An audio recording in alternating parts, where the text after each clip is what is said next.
صاحب الأغنية الشهيرة "شفتي وصلتِ بيا لفين" الفنان اللبناني يوري مركزي مش عارفين هيوصل بينا لفين.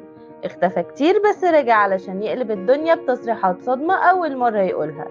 يوري مركزي ظهر بعد غياب سنين كتير بعد الاعتزال علشان يثير الجدل بين الجمهور، ويكشف لأول مرة إنه فعلا جرب المساكنة وكان عايش مع مراته قبل ما يتجوزوا. ومش بس كده، ده كمان سمح لبنته انها تعيش المساكنة وتجربها في كندا وما عندوش اي اعتراض نهائي، ودلوقتي عايشة مع صاحبها من غير جواز.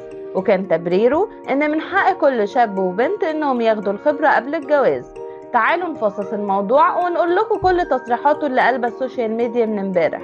يوري ماركادي اعترف انه قبل الجواز طبق المساكنة مع زوجته، وما كانش هاممهم ولا كانوا مستنيين رأي اي حد، واللي في دماغهم عملوه. واعترف كمان انه ما عندوش اي مشكلة في ان بنته تطبق المساكنة مع صاحبها قبل الجواز، ما هي لازم تكتسب خبرة برضه زي ما هو بيقول. يوري أكد إن بنته الكبيرة بالفعل بتجرب المساكنة مع صديقها حاليا في كندا، وبرر اتفاقه مع مبدأ المساكنة بكلام غريب جدا، وقال إزاي يعني واحدة تتجوز واحد وتتفاجئ بعدها بكام يوم إن في حاجات مش عاجباها فيه. وانتقد فكرة الجواز وقال إن أصلها فكرة مصرية قديمة من مئات السنين.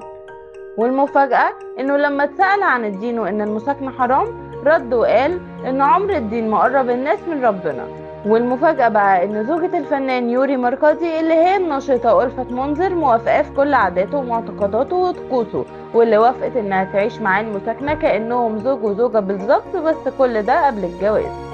وصرحت كمان ان يوري خانها كتير وهي ما عندهاش مشكلة في ده. يوري اكد ان هو وزوجته اشخاص غير متدينين نهائيا، وقال خلال لقائه مع رغدة شلهوب احنا اسرة ضد الدين ولكننا غير ملحدين، واثار ضجة كبيرة جدا بين جمهور السوشيال ميديا. ولا مرة من بداية الدين في التاريخ حتى الان الدين قرب الناس من ربنا، بل يبعدهم بس، وهي دي قناعتي الشخصية.